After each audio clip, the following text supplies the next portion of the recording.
Hello dear students, आप सभी का हमारे यूट्यूब चैनल में एक बार पुनः स्वागत है। आज हम लोग कल जो इसके पहले वाली वीडियो में जो हम डायरेक्ट इनडायरेक्ट का अध्ययन किए थे, असर्टिव सेंटेंस को इनडायरेक्ट में बनाना सीखे थे, आज उसके आगे हम लोग सीखेंगे। तो आइए स्टूडेंट्स, हम देखते हैं कि उसके बाद कुछ स्पेशल रूल, कुछ महत्वपूर्ण नियम या कुछ विशेष नियम।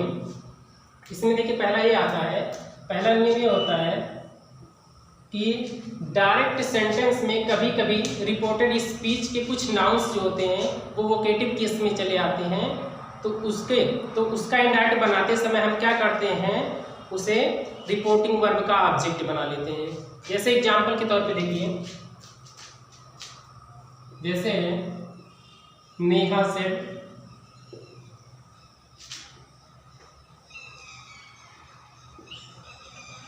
Raju I will meet you tomorrow। यहाँ पे देखिए नेहा ने कहा कि Raju I will meet you, मैं तुमसे मिलूंगी tomorrow, कल, मैं तुमसे कल मिलूंगी। ठीक है, तो यहाँ पे हम देख रहे हैं कि जो रिपोर्टेड स्पीच में जो नाउन है ये वोकेटिव केस में है। वोकेटिव केस का मतलब ये होता है, कभी कभी जब दो लोग बात करते हैं तो उनका नाम लेके जब बुलाया जाता है तो वहीं यहाँ पे इसका प्रयोग किया। जैसे देखिए नेहा ने कहा कि Raju I will meet you tomorrow, मैं तुमसे कल मिलूंगी। ये देखिए राजू पीछे भी हो सकता था कि नेहा ने कहा I will meet you tomorrow, मैं तुमसे कल मिलूंगी राजू, तब भी बात वही है। इसमें हम क्या करते हैं, ऐसे सेंटेंस का जब हम डायरेक्ट से इनडायरेक्ट बनाते हैं तो हम क्या करते हैं, इस वोकेटिव केस वाले नाउन को रिपोर्टिंग वर्ब का ऑब्जेक्ट बना देते हैं। देखिए इसका इनडायरेक्ट हो जाएगा नेहा टोल्ड राजू। कंजक्शन देखिए सिंपल सेंटेंस है, क्या लगा देंगे, दैट। आई देखिए फर्स्ट पर्सन का प्रोनाउन है, तो हम क्या करेंगे, इसके सब्जेक्ट से चेंज कर देंगे, हो जाएगा सी, विल का हो जाएगा would, she would meet. You किसके लिए, सेकंड, इसके लिए राजू के लिए क्या हो जाएगा, और ये ऑब्जेक्ट के स्थान पे है तो ही का ऑब्जेक्ट हिम, टुमारो का द नेक्स्ट डे या द फॉलोइंग डे। ठीक है, और देख लीजिए अगला ऐसे, द बॉय सेड, लड़के ने कहा,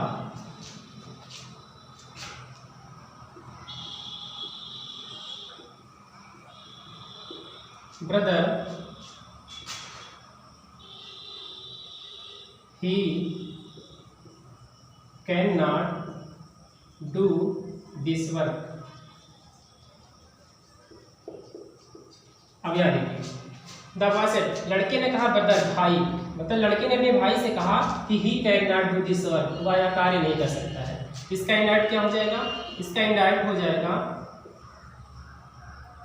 द बॉय। अब हमको क्या करना है, इसे इसका ऑब्जेक्ट बना दें रिपोर्टिंग वर्ब का। The boy told his brother, उसी का भाई है। The boy told his brother, conjunction common and common हटाएंगे तो that he can not, he third person में चेंज नहीं होगा, कैन क्या हो जाएगा could, he could not do, और दिस का क्या हो जाता है दैट वर्क। ठीक है, इसी तरह से आते हैं। अगला देख लीजिए एक और एग्जांपल, उसमें है, जैसे देख लीजिए, the mother said children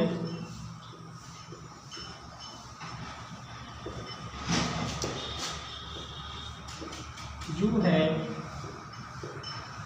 pleased me, तुमने मुझे खुश कर दिया। अब यहाँ पे देखिए, द मदर सेड, माँ ने कहा कि चिल्ड्रन, बच्चों, यू हैव प्लीज्ड मी, तुमने मुझे प्रसन्न कर दिया। इसका इंडायरेक्ट क्या हो जाएगा? द मदर सेड के स्थान पे टोल्ड चिल्ड्रन, कामा इनर कामा हटाएंगे तो दैट, यस, यू, ये बच्चों के लिए आया है, क्या हो जाएगा? ये बहुवचन क्या लाएंगे? दे, है तो हैड प्लीज्ड मी, मदर के लिए आया है, ऑब्जेक्ट है तो क्या हो जाएगा यहाँ पे? हर हो जाएगा। ठीक है, ये रूल नंबर हमारा फर्स्ट था। कुछ स्पेशल नियम में हमारा ये रूल नंबर फर्स्ट था।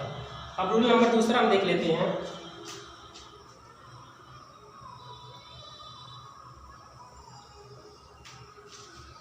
रूल नंबर दूसरा,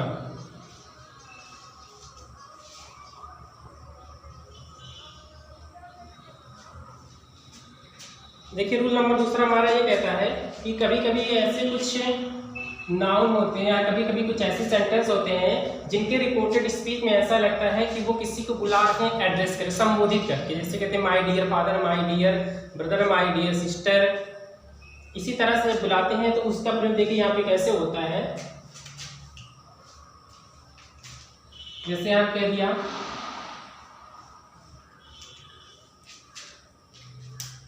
देखिए पहला एग्जांपल, जैसे लिखा है नाटी बॉय, इन्वर्टेड कामा बंद,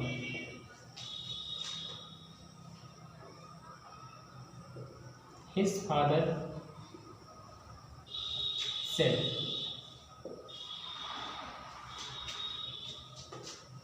कामा, you are playing cricket again। अब यहाँ देखिए, इससे नाटी बॉय, शरारती लड़के, हिज फादर से, उसके पिता ने कहा कि यू आर प्लेइंग, तुम खेल रहे हो क्रिकेट, क्रिकेट अगेंस्ट ना, तुम पुनः क्रिकेट खेल रहे हो। अब देखिए जब इसका हम इंडायरेक्ट बनाएंगे तो यही जो आगे वर्ड संबोधित करेंगे। जैसे देखिए ये क्या की है, अपने बच्चों की ओर संबोधित किए, नाटी बॉय, शरारती लड़के। तो यही हम करेंगे, जब भी इस तरह का कोई सेंटेंस आएगा तो हम क्या करेंगे? एड्रेसिंग और एज, इसका प्रयोग करेंगे, एड्रेसिंग एज, एज। देखिए जैसे, अब इसकी हिंदी पहले समझ लीजिए कि वह अपने बच्चों को शरारती लड़के के नाम से संबोधित करते हुए कहे, फिर बाकी आगे वाला ऐसे ही जोड़ देना है। यहाँ देखिए जैसे हिज फादर सेड, तो ये पहले हमको करना है, नाटी बॉय बोले हैं तो ये हो जाएगा एड्रेसिंग, एड्रेसिंग से संबोधित करती है, addressing his, addressing the boy, लड़के को संबोधित करती है। देखिए एड्रेसिंग द बॉय, लड़के को संबोधित करती है कैसे? As Nati boy,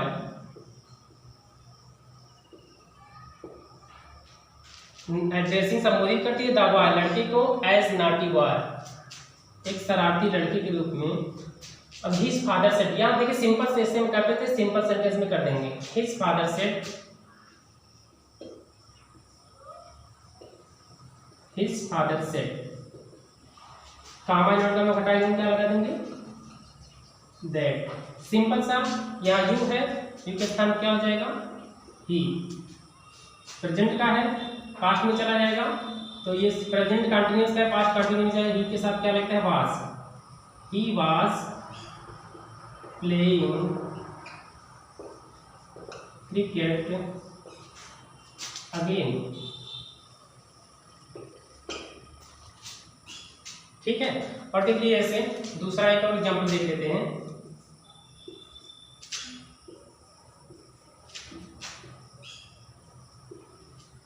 My dear son,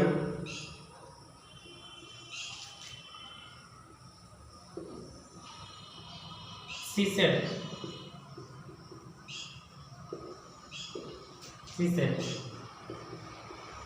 you have been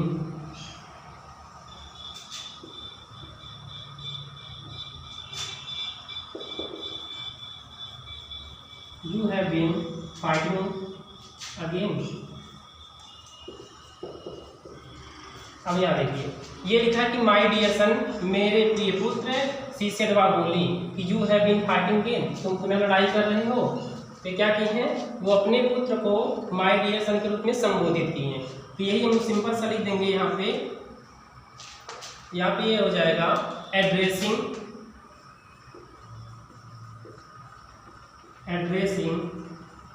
किसे, हर सन, अपने पुत्र को। देखिए एड्रेसिंग संबोधित करते हैं हर सन, अपने पुत्र को संबोधित करते किस रूप में कर रही हैं, एज हर। देखिए यहाँ माइनस लिए हो जाएगा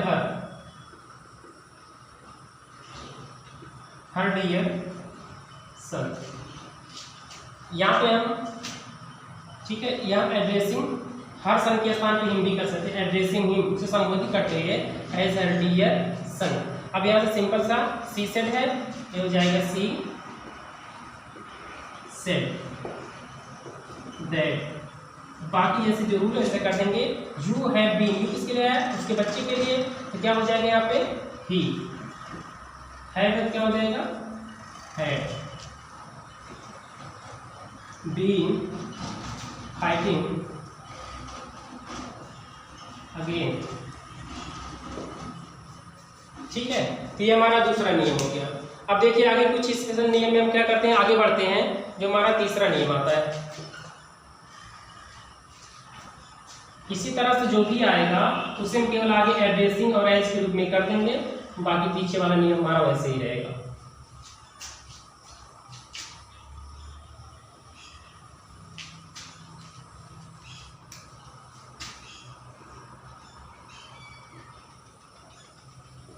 अब देखिए यहाँ तीसरा रूल ये कहता है कि कभी कभी डायरेक्ट से इनडायरेक्ट बनाते समय रिपोर्टेड स्पीच में वेल आ जाता है, क्या आ जाता है, वेल आ जाता है, या यूसी आता है। तो हमको कुछ नहीं करना है, जब भी हमें डायरेक्ट से इनडायरेक्ट बनाते समय सेंटेंस में वेल या यूसी वर्ड आएगा तो हम क्या करेंगे, इसे हटा देंगे। ये केवल निरर्थक शब्द होते हैं, इनका कोई अर्थ नहीं होता है। जैसे देख लिए example first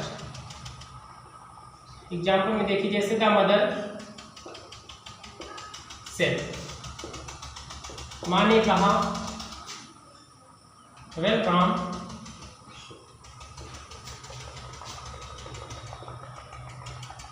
you have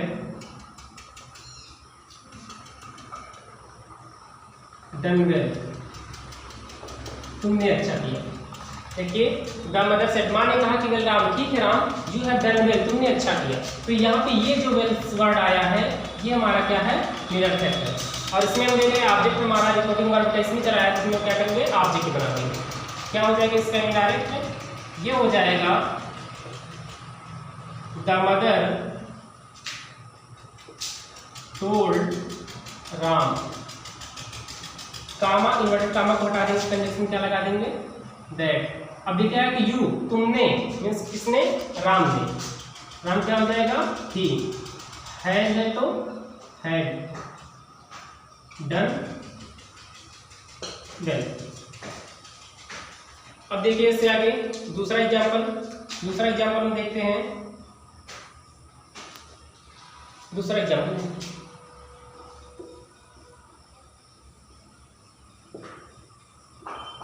the father said, पिताजी ने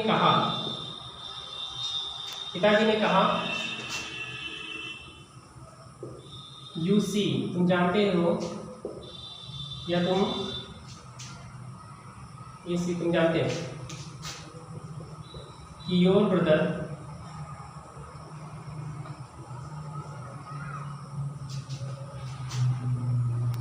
कैन नॉट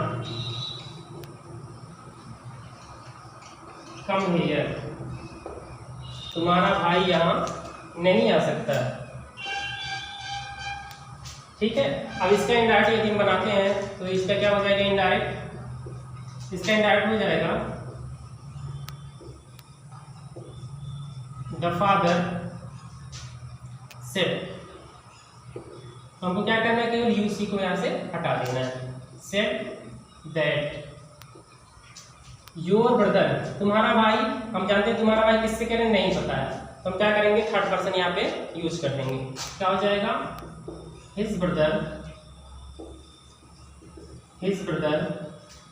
कैन है तो हो जाएगा कुड नॉट, कम का वो कर सकते हैं, ये हो जाएगा गो देयर का देयर। ठीक है, अब अगला नियम देखिए। चलिए अब हम अगला नियम देखते हैं। देखिए अगला नियम हमारा ये कहता है कि जिन कंडीशनल वाक्यों से काल्पनिक अथवा अवास्तविक स्थिति का बोध होता है उनका जो टेंस पहले से बना रहता है वो अनरियल पास्ट टेंस में बना ही रहता है।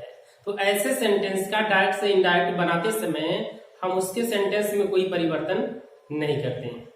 देखिए ऐसे कंडीशनल वाक्य या ऐसे शर्त बताने वाले वाक्य जिसमें काल्पनिक स्थिति का अथवा अवास्तविक स्थिति का बोध होता है तो ऐसे टेंस का अनुवाद जो है पहले से अनरियल पास्ट टेंस में किया रहता है, अवास्तविक भूतकाल में किया रहता है। तो ऐसे सेंटेंस का इनडायरेक्ट बनाते समय हम ऐसे सेंटेंस में कोई परिवर्तन नहीं करते हैं। आइए एग्जांपल देखते हैं, जैसे है द बॉय सेड, लड़के ने कहा, if my college were near the house, I would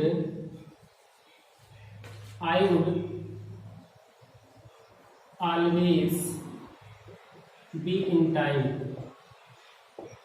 inverted comma बंद। देखिए ये सेंटेंस हमारा कि द बॉय सेड, लड़के ने कहा कि इफ माय कॉलेज, यदि मेरा विद्यालय या यदि मेरा college were near the house, घर के बगल में होता तो I would always be in time, तो मैं हमेशा समय से जाता या मैं हमेशा समय से पहुंचता। तो ऐसे वाक्यों का इनडायरेक्ट बनाते समय हम क्या करेंगे, इस सेंटेंस में हमको कोई परिवर्तन नहीं करना है। ये हो जाएगा द बॉय सेड दैट, देखिए सिंपल से ऐसे इफ माई कॉलेज, इससे हम चेंज करने क्या हो जाएगा his, if his college were, इसके टेंस में कोई परिवर्तन नहीं करना है। If his college were near the house ही, यहां हो जाएगा क्या, he would always be in time। ठीक है, इसी तरह से देखिए कोई भी सेंटेंस आएगा जो पहले से ही अकाल्पनिक मतलब काल्पनिक स्थिति का बोध कराएगा, उसका अनुवाद जो है अनरियल पास्ट टेंस में हुआ रहेगा और उसका इनडायरेक्ट बनाते समय हमको क्या करना है, उसमें कोई परिवर्तन नहीं करना।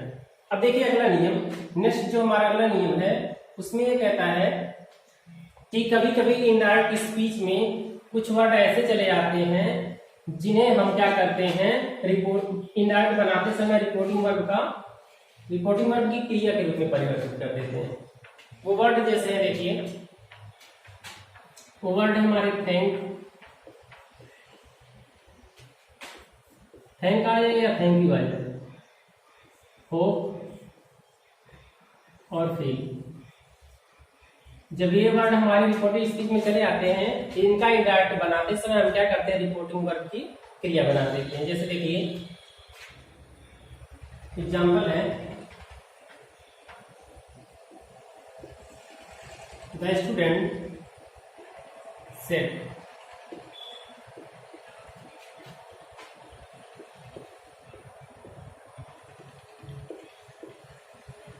Thank you sir for your help.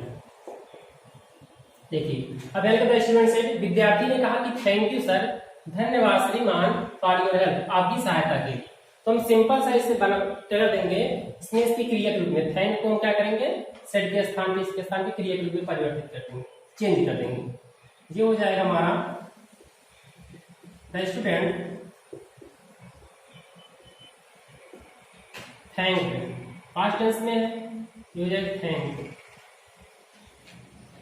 अब यहाँ देखिए सर लिखा है, उसका क्या हो जाएगा? Respectfully, respectfully. देखिए द स्टूडेंट थैंक्ड रिस्पेक्टफुली, विद्यार्थी ने सम्मानपूर्वक धन्यवाद दिया फॉर योर हेल्प, यह हो जाएगा फॉर, योर के स्थान पर क्या हो जाएगा? थर्ड पर्सन लगा देंगे तो हिज हेल्प। और देखिए ऐसे दूसरा है, दूसरा जैसे आ सकता है हमारा हो कि माई ब्रदर सेड, मेरे भाई ने कहा, क्या कहा? आई होप, मैं आशा करता हूं क्या? कि माई फ्रेंड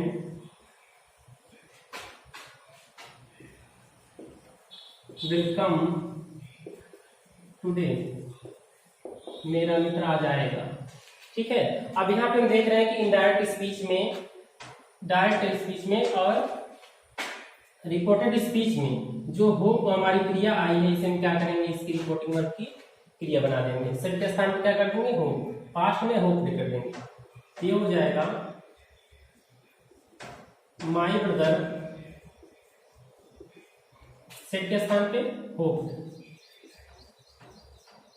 दैट, ये क्या हो जाएगा? माई फ्रेंड, मतलब ये मेरा भाई, ये क्या हो जाएगा? His friend, his friend will के स्थान क्या हो जाएगा? वुड कम टुडे का दैट डे।